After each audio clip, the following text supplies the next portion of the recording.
welcome to Brain Chat. I'm Dr. Mitzi Joy Williams, your board-certified neurologist and MS specialist, and my mission is to engage, educate, and empower those affected by MS to become an active part of their healthcare team. Here on Brain Chat, we'll be discussing all things MS, health and wellness, advocacy, and we'll even throw a little bit of music and music therapy in there as well. Thank you so much for joining us, and stay tuned for the next episode.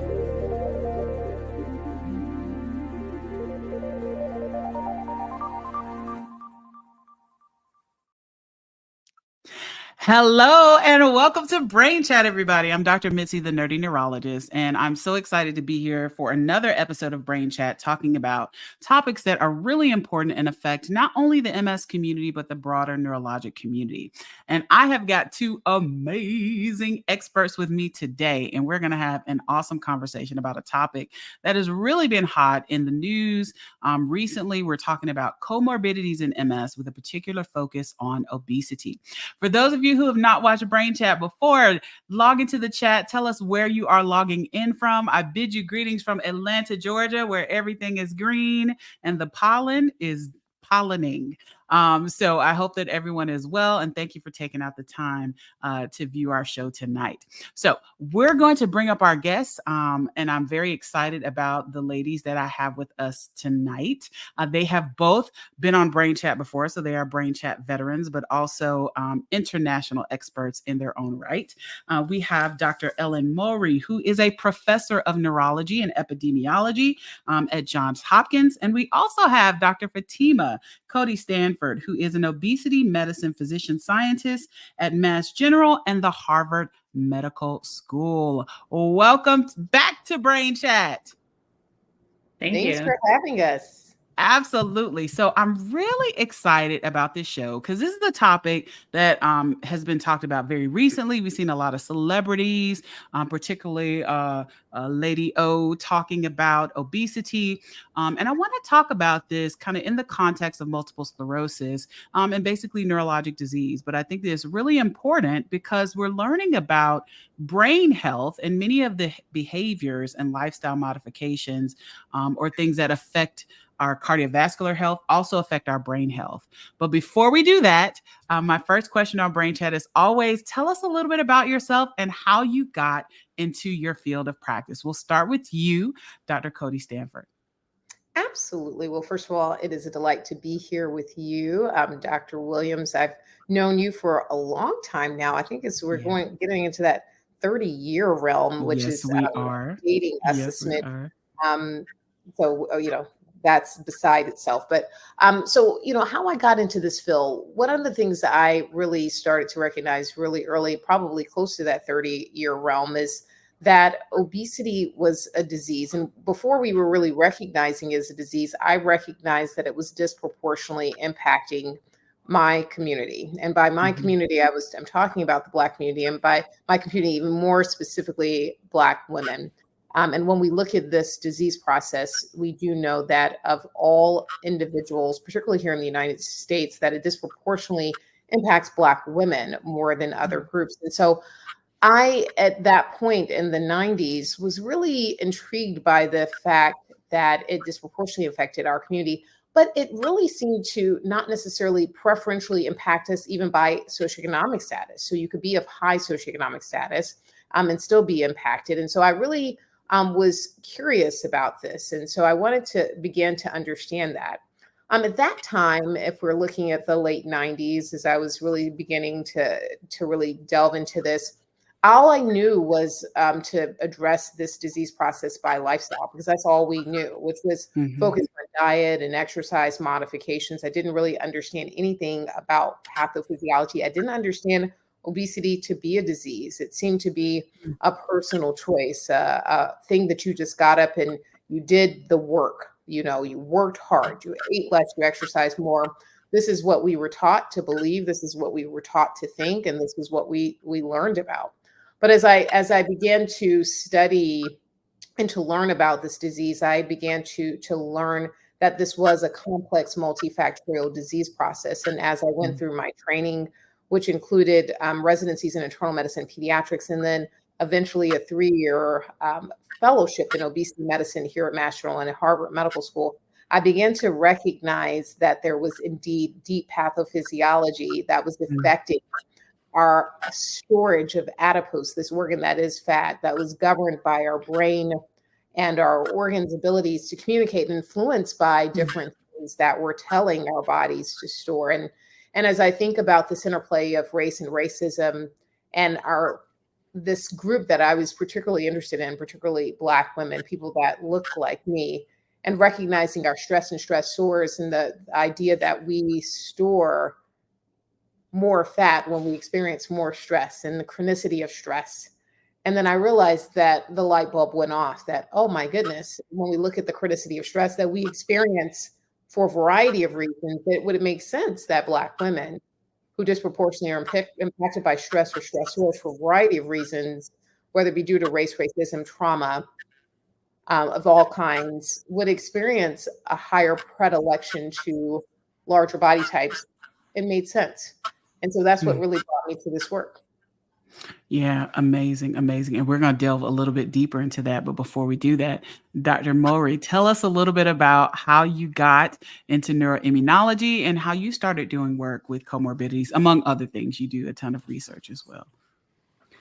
Yeah, thanks. Well, I started working with people with MS kind of before there were MS medications available, and decided this is a really amazing group of humans who, despite the fact that they don't have a lot of hope and are experiencing a lot of disability related to their illness, they maintain this great attitude and sort of positive outlook for the future. And of course, luckily, as you know, Dr. Williams, things have changed a lot for our Yeah. community. A lot of people are living very well with MS.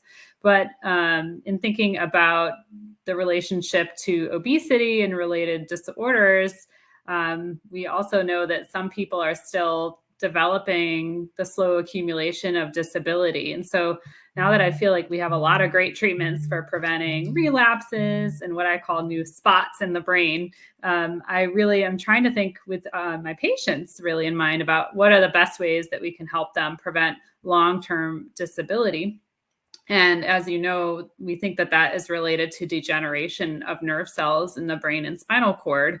And so as an epidemiologist, I've been really focused on trying to think about things that are intervenable, right? Like there are a lot of genes associated with MS risk and prognosis, but what are the things that we can act on now to help prevent that long-term disability? And that's where intervening on comorbidities that appear to be relevant and seeing if that helps change the outcomes is a major goal. Yeah. Yeah. I mean, I think it's been so amazing just to see the advances in both of these fields simultaneously.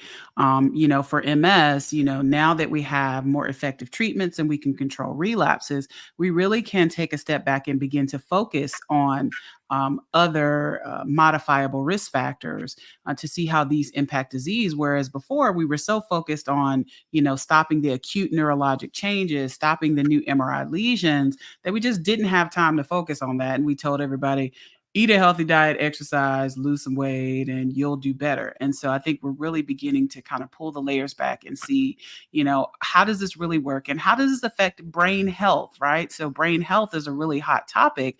And many of the behaviors that we think of as brain healthy are also the same behaviors that are heart healthy, decreasing stress, which Dr. Cody Stanford touched on, can affect, obesity, as well as, weight loss, etc. So let's kind of laser in a little bit more on obesity. So I always learn a lot in these episodes. I am a person who has struggled with obesity my whole life. It's so interesting, when I hear Dr. Cody Stanford describe, how we think of it as a disease, but growing up, it was not thought of as a disease. I was a child that people called healthy, which was a nice term for fat, or husky, which was my brother's term, and so it's really interesting to now see that there are biologic factors factors that are affecting that. So let's talk a little bit more. I want you to delve a little bit more, Dr. Cody Stanford, into kind of how that understanding has changed over time and how we now recognize that this is a condition that needs to be treated chronically, not just you go get a procedure and you're good for the rest of your life, or you do this for a certain period of time and you do that. Because honestly, the weight that I am currently trying to lose, I probably have lost 3 times in my whole lifetime, all of it. All of it. And then the next thing you know, 5 or 6 years later, it's it's back to where it was. Yeah, and I really appreciate you asking this key question. And yesterday I was doing a lecture, and this key question came up, and so I'm prepared. I'm prepared often to answer this question. That weight loss doesn't equate to treatment of a disease, right? And so let's talk about this, because when we lose weight, we are dealing with hormones in our body. And I'm going to talk about this. I'm going to get a little scientific for a moment, but I have to go there just to help people understand why weight loss doesn't mean we've treated the disease that is the chronic disease that is obesity. So we have some key hormones. I'm going to call out a few of them. Don't worry, I'm not going to go into all of them because I'm not going to teach my whole fill in one episode, but let's call out a few of them. And we're going to call out the key hunger hormone in the brain, which is ghrelin. And for those of us that are old enough, at least 3 of us on the screen are, ghrelin, we're going to remember that. We're going to think about gremlins. You guys remember the gremlins? Yes. Gremlins were these ugly. Vividly. Right?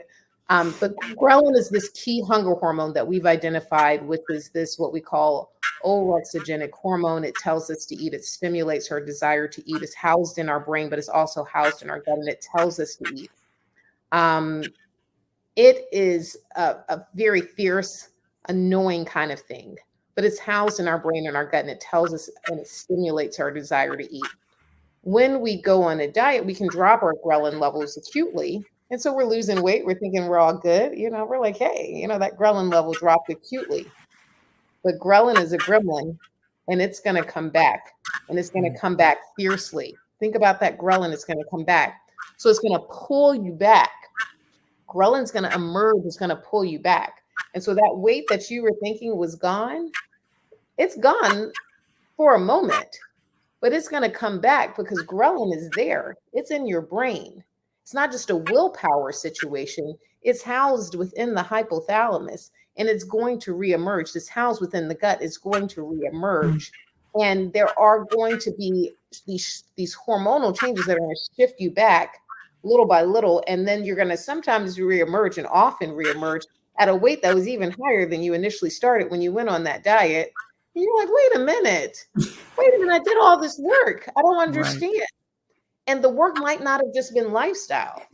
It may have been a surgical intervention. It may have been a medication that you went on, what we call anti-obesity medication. And so when we talk about this chronic, and I'm going to use your terminology when I say you're the neurologist, and this is where I love your terminology, relapsing, remitting chronic disease that is obesity.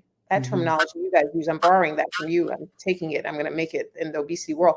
It's because it really indeed is. It needs chronic treatment. As soon as you pull back the treatment, and whether that treatment is lifestyle or if it's anti-obesity medicine or surgery, you have to treat it long-term, because you can't just do the acute thing, because those hormones are there. Ghrelin, that key hunger hormone. Let's talk about, I'm not going to go into the treatment. Well, I'm sure you guys are going to ask about medicines later. Well, let's talk about GLP-1, not the medicine, but what's in our body. So GLP-1, which we're hearing in terms of an injection that I give someone, I don't think everyone knows that GLP-1, which is glucagon-like peptide 1 receptor agonist, is in all of our bodies. I may just have more of it than you, Dr. Williams. And so if I have more of it in my gut, I'm going to be leaner, because GLP-1s tell my brain to eat less and store less. So if I have more of it in my brain, I don't have to give myself an injection, because my brain by itself is going to do what yours may not do. And so if we go back to us as children, when you were healthy, my brain just already did more of that because I had on board more GLP-1. So when I'm giving my patients a GLP-1 injection, i.e. semaglutide, better known as Ozempic, Wegovy, or tirzepatide, which is a dual agonist, which is, we can get into that, another type of injection, I'm giving, and GIP is also in our bodies, that's another thing, but I'm giving them what they didn't inherently have as much of for those of us that were inherently lean. So when we blame them for taking something, what we're putting blame on them for not having what my body already had. But GLP-1 is in all of our bodies. All of us sitting here, anyone that's listening to us, it's already here. It's just that some of us were born with more of it than somebody else. And so when we go on a diet, also what happens is that these GLP-1 levels are affected, or if we have surgery. So let's talk about people that have bariatric surgery. Initially, ghrelin levels go down, so you're not as hungry. GLP-1 levels come up, which means you're feeling full. But the further you move from surgery, guess what happens? Brain kicks in. And the brain is like, wait a minute. Did Jane have surgery? Oh, wait a minute. I'm going to fix that. Those hormones start to reemerge. So those people that are feeling guilty that they regained weight because they're like, they did something wrong, it's not their fault. Those hormones start to reshift back to where they were. And when they start to regain the weight, they feel like, gosh, I did it. Oh, I'm so bad. I did the wrong thing. This is why one of my biggest areas of research has been using medications as an adjunct to bariatric surgery. So when you look at my surgical patients, you're wondering, why did they not regain weight? Because my patients went on meds after surgery, not immediately, but as soon as they started to tell me, hey, Dr. Stanford, you know what? I'm starting to feel hungry. Oh gosh, Dr. Stanford, as soon as they tell me those magical words, I've already guided them that before they went to surgery, hey, this is what's going to happen. So as soon as those magical words happen, I add that medication. And guess what?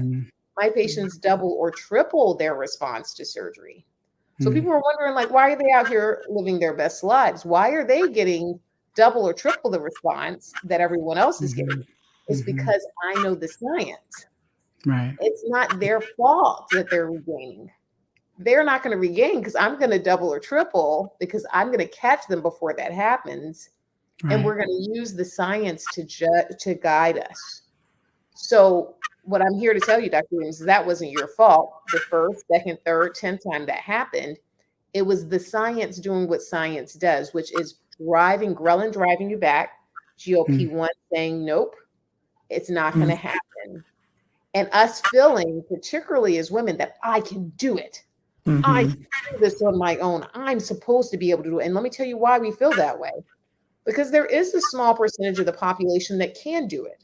Those big lifestyle responders, those people that, I'm not going to name some of those names because they're the ones that like to attack me on social media, but some of these people that may have been on big shows, that may have come on where people lost hundreds of pounds and regained all of their weight, that about 4% of those can lose large percentage.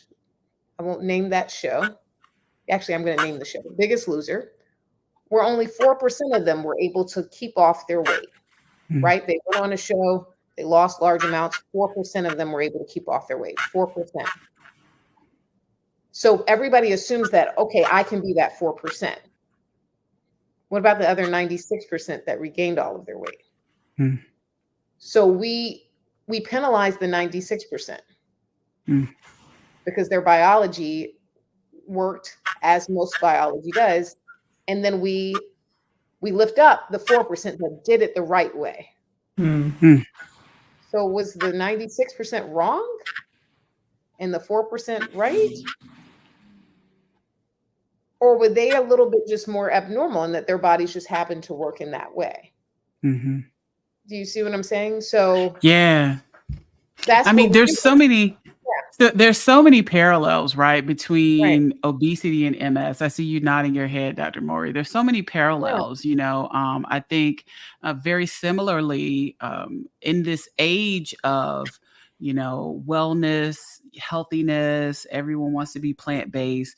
I am seeing, more and more patients who feel like they should be able to control their autoimmune disease through healthy diet and exercise, and very similarly, I explained, in my 20-year career, maybe I had 5 people who, thank God they were okay.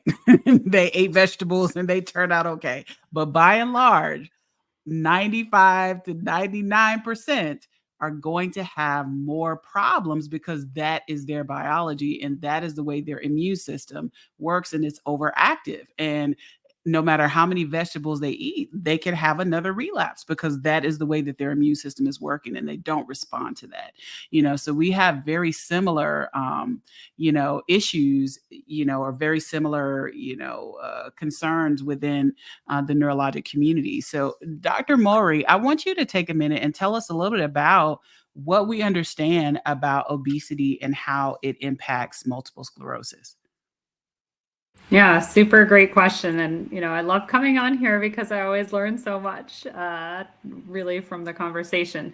So, I think it's important to note when we're studying obesity that I think sometimes that construct of obesity, where we say if your body mass index is X, Y, or Z, we're going to call you normal or overweight or obese, needs to be challenged a little bit, right? And I'm not the expert here, but there are limitations in the way it's defined. And I'm not 100% sure that in MS, the thing we call obesity is the actual cause of the outcomes that we see. Like maybe it's obesity related illnesses, for example, that underlie like some of what we're measuring.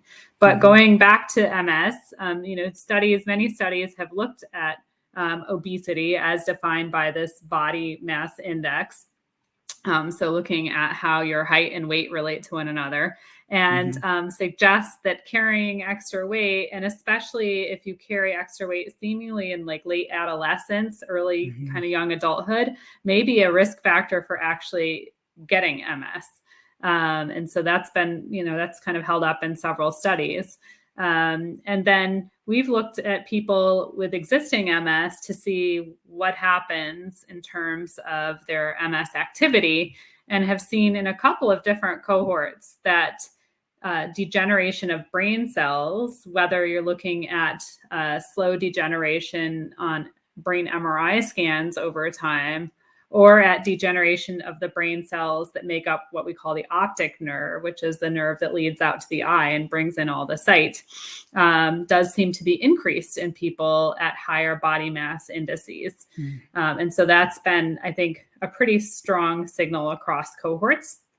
We've also looked at other illnesses that can be linked to obesity, although can occur independently as well. So, for example, in a very large group of people with MS, multi-site study, we looked at whether people had no what we called cardiometabolic comorbidities. These are high blood pressure, diabetes, and high cholesterol, or if they had one or two or more of those, and showed that people cross-sectionally, meaning at one time point, who carried two or more of those comorbidities definitely had greater amount of degeneration of their brain cells, and also had worse performance on neurologic tasks, things like, moving pegs from one side to the other, walking, that sort of thing. And then over longer periods of time, we did see that carrying those extra comorbidities led the brain to degenerate faster based on an MRI scan. So again, that doesn't tell us, mechanism per se, or, what sort of thing. A lot of that seemed in the comorbidity analysis to be driven by particularly diabetes. But it does suggest, right, that those illnesses may have an impact on the health of the brain. And again, I'm not even sure that's MS specific. Studies in the broader population also show that those kinds of illnesses cause your brain to degenerate faster. But I always tell my patients, we got to take it even more seriously, though, because you have the MS there trying to cause some long-term damage. Plus, you have this other problem. We don't want those two things to add up. We want to try to control as many of the factors that are controllable as possible. Yeah. And, I always tell people the MS is enough. We don't need anything else on top of the MS, Accurate. you know. But then when we get back to the thought of how to treat, these chronic conditions, obviously weight loss, exercise is a great way to help decrease, the severity of some of these comorbid conditions like diabetes, hypertension, etc. The difficulty is when you try to treat it, we run into so many roadblocks. So first, I want you, Dr. Cody Stanford, to talk to us a little bit about, you touched on it definitely, about kind of how do we treat this chronic condition called obesity. And then, I think, what are kind of the downstream effects of that when we are able to treat obesity and control it effectively? Absolutely. So, when we think about treating obesity, we have different strategies we can take. We talked about using lifestyle, and, for a long time, that's all we used, right? And if you were ineffective in using lifestyle, you were considered a failure, right? Right. You failed it, instead of us thinking about the treatment failing the patient, right? So lifestyle. And can we pause for a minute and talk about the fact that in medical school, we really don't learn anything about lifestyle. I think maybe my nutrition class was 2 weeks, if that. There were no classes about stress reduction. There were no classes about how people should exercise, when to start. So even when we're telling people and giving them advice about lifestyle, it's very broad because we don't know unless we go through additional training or unless we just look it up ourselves in our free time. There's nothing. It's very funny. I think back to medical school and I think about reading, this is when we actually got magazines. You remember when we used to get magazines at home, and, I would get Self and Shape and Health and all the things. And I used to think, I'd be like, oh, look at my magazines, right? And I used to be like, oh, I want to be the person that's the advisor. Now I'm the advisor solved, and I'm like, oh, I don't want to be the person. But the funny thing is I'm the key advisor for men's health, not women's health, which is another story for another day, but whatever. Right. Yeah, so you guys go look me up in men's health. We will. Whatever there's that. But seriously, you're right. We didn't get much education. But let's talk about obesity. I actually published a study in the International Journal of Obesity and did this entire assessment of every country in the entire world to see what are we teaching medical students, residents, and fellows. I did everybody. What are we teaching about obesity? And the answer is we're teaching nobody anything. And there's no country that is doing a good job. You can't say, in Denmark, they're doing a great job. Let's look at Denmark. They're doing a great job. Or, wow, in South Africa, we can look to them. There's no country that you can go lift up and say, let's look at what they're doing over there. And let's look to them as a, example, right? So the problem is nobody's learning anything about obesity. So if nobody's learning anything, that's a problem. And the reason why that's a problem is that we have over 1 billion with a B, 1 billion people with obesity worldwide.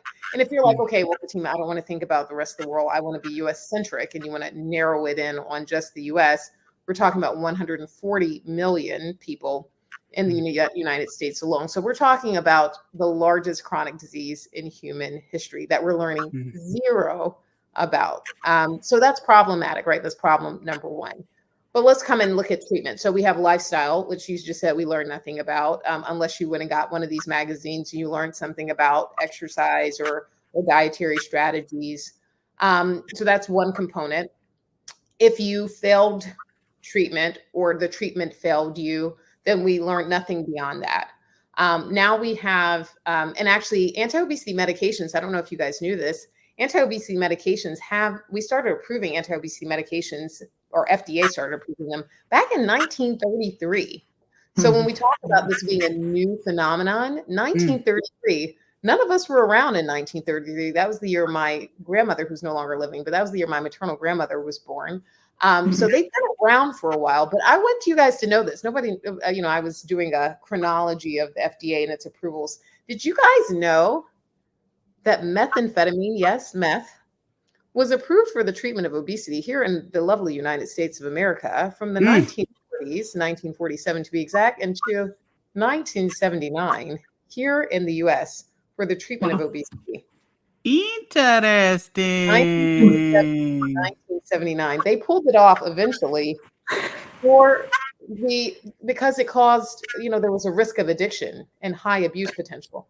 You think? Thought you know that. Anyway, Fascinating.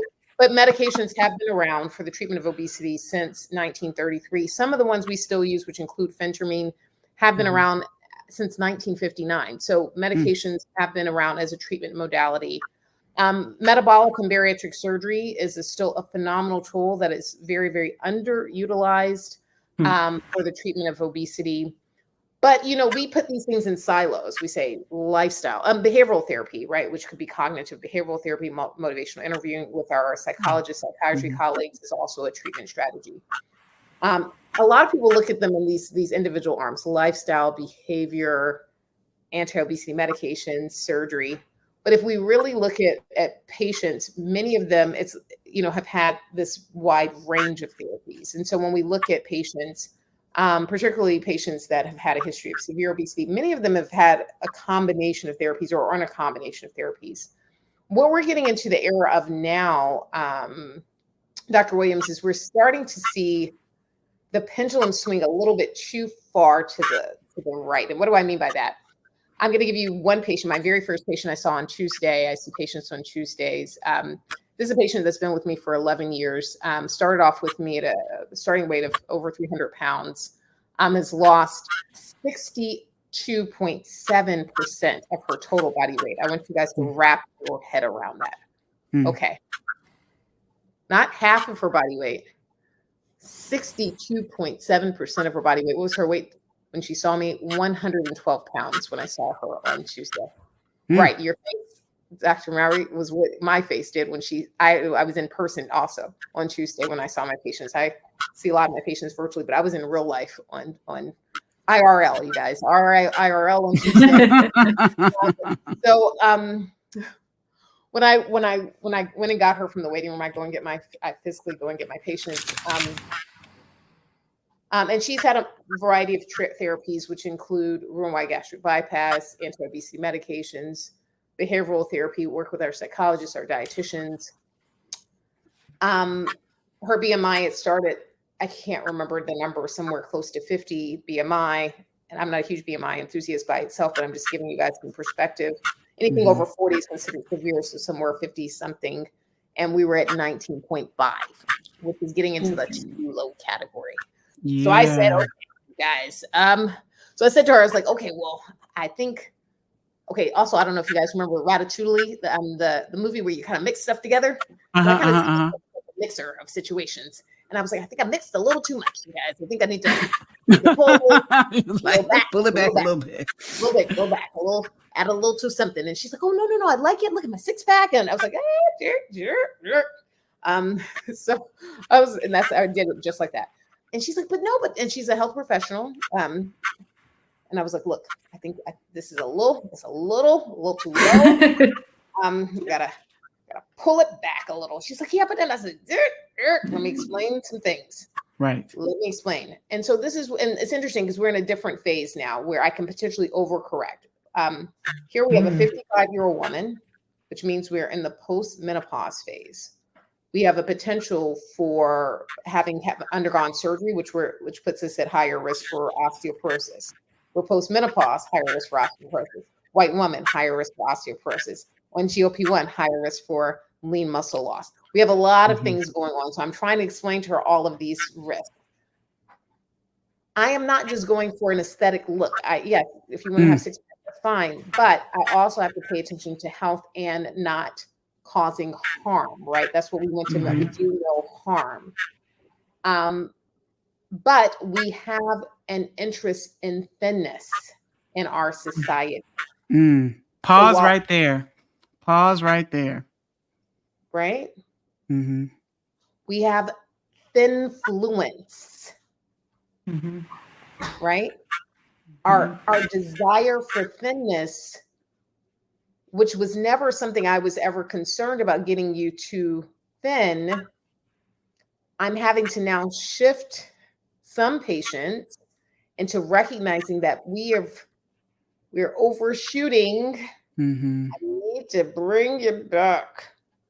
And so I had to have this conversation. You hear me having to kind of explain why.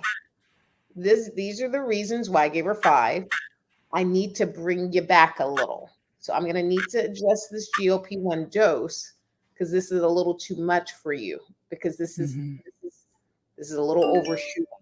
But you understand that this desire for thinness, this cultural desire for thinness, where you've always lived, she's leaner than she was when she was 10 years old.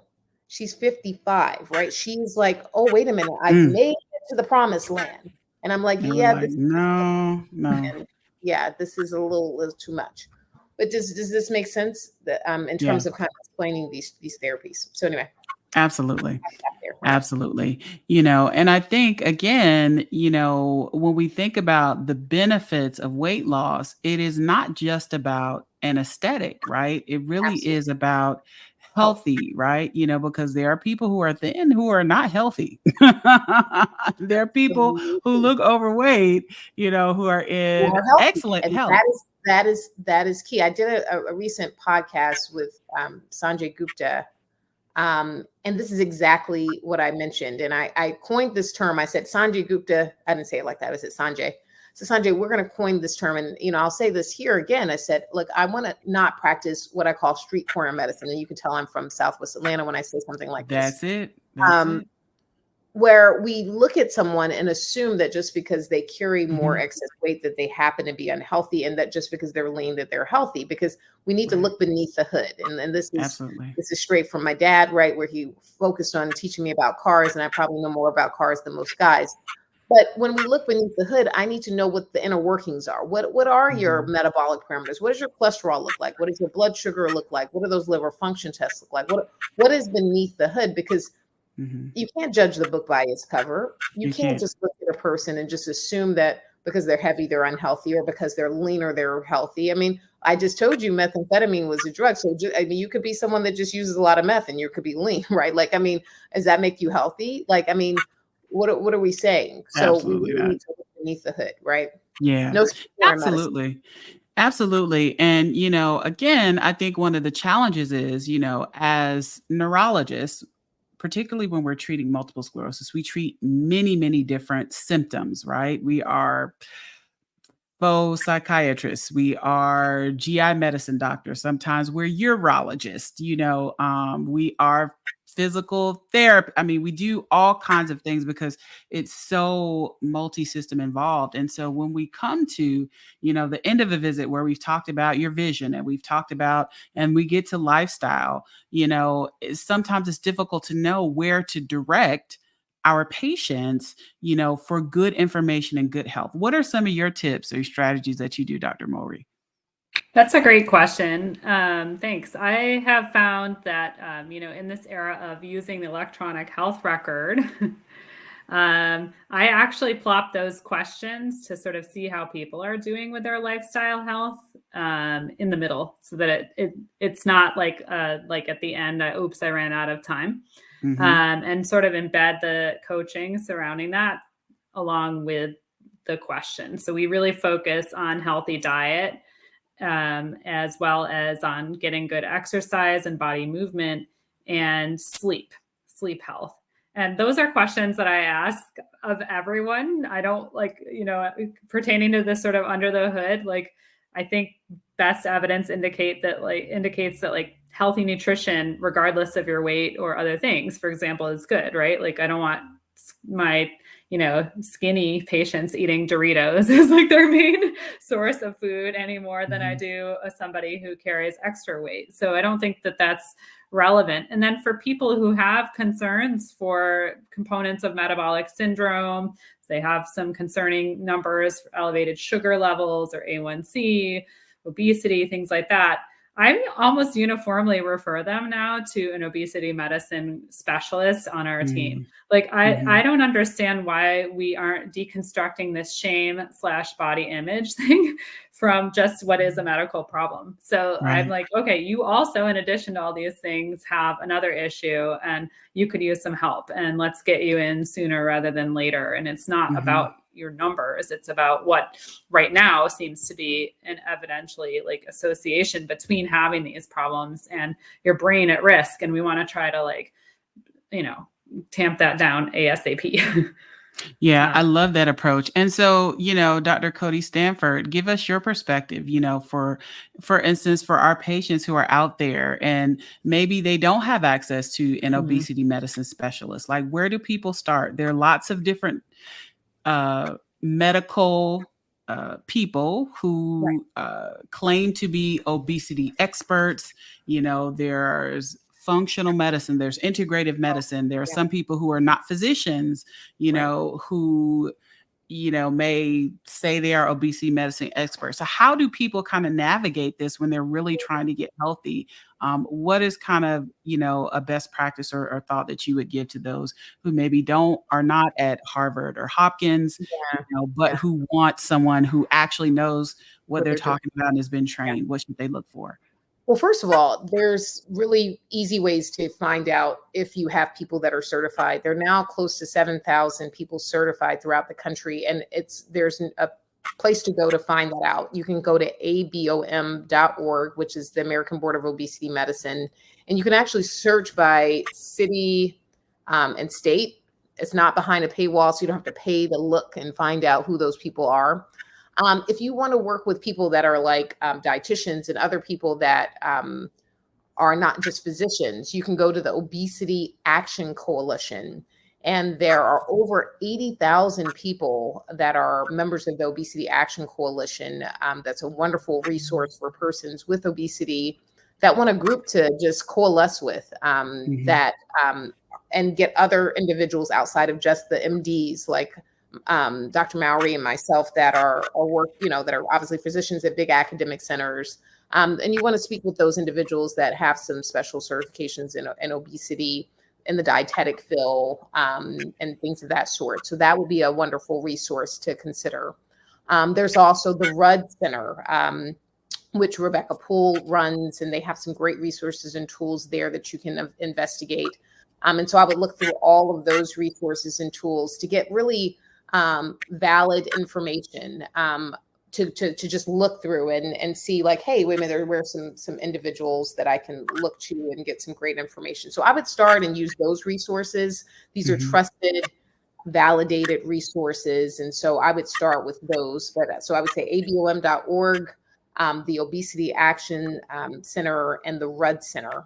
These are going to be some really trusted sources. So there are places that you can get this information from. And through those three resources, I think these are really great resources to start. You don't have to be at the big academic centers. And I recognize that does not reflect where everyone is.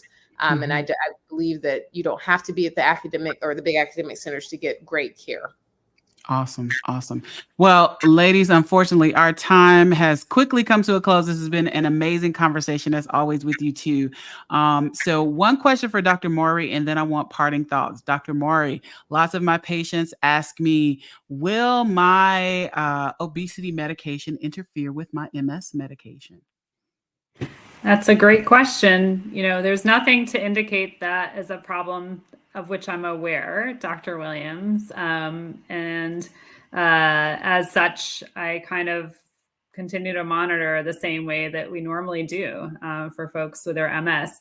We do had a slight worry when we're looking at these newer GLP-1 receptor agonists, which sometimes can cause some slowdown of the motility of the gut. And that can definitely happen related to MS also. So we'll be keeping an eye on that. That being said, there was a recent presentation at one of our major meetings looking at the lived experience of people with MS taking these medications. And the numbers of people who had to discontinue the medication because of that were not really dissimilar compared to what's been reported in the large clinical trials.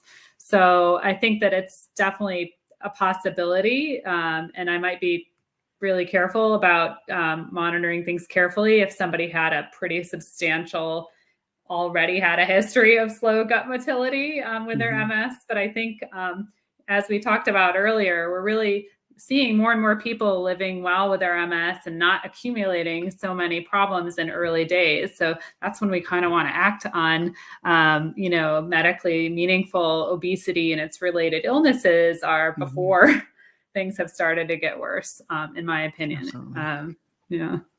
Absolutely. Excellent. Dr. Cody Stanford, what are you excited about? So 2 seconds, Dr. Cody Stanford. Well, actually, I'll start with you, Dr. Mowry. What are you excited about? And I'll give Dr. Cody Stanford the last word. Well, I'm very excited about how we can partner with our colleagues in obesity medicine and in nutritional fields in general, but really to hone in on being partners in treating people with MS and other disorders where neurodegeneration is happening, to see, can we curb that degeneration and, put some further roadblocks on neurologic related disability by adequately addressing obesity and its related illnesses in time. People with MS are often diagnosed at younger ages. Some of them aren't even in the business of going to see their primary care doctors. So we as neurologists have a great opportunity to kind of step in and take a stand for not only treating the MS inflammatory disease, the relapses and new spots in the brain, but also to say, hey, we have another warning flag here. There's some other problems going on. Let's make sure that those problems get addressed as well. Absolutely. Love it. Last word, Dr. Cody Stanford. Absolutely. Well, I absolutely love what Dr. Mowry said, is that we have an opportunity and we're at a true inflection point to be able to address chronic diseases like MS, like obesity, but we are recognizing the intersection, the intertwining, the overlap in ways that we have not before. We've been in our own silos, right? We're over here as neurologists. We're over here in obesity medicine. We're over here in all of the fields. But now we're recognizing the interplay, the intertwining of all of these and how interconnected they are. And we're able to get out of our own corners and come together, work together synergistically to begin able to tackle these chronic disease. And here, using the words of the neurologist, to come together, that relapsing, remitting chronic disease of MS with that relapsing, remitting disease that is obesity. And when we do that together, we know that synergy will create the ability to actually have success. I love it. And I could not say it any better than that. Thank you, ladies, for your time. Thank you to all of our Brain Chat audience. Thank you to the National MS Society for sponsoring Brain Chat. And for those of you who are watching, please go download, subscribe to our YouTube, subscribe on Spotify, Apple Podcasts, all podcast platforms, and we'll see you again in 2 weeks. Thank you. Thank you, Dr. Williams.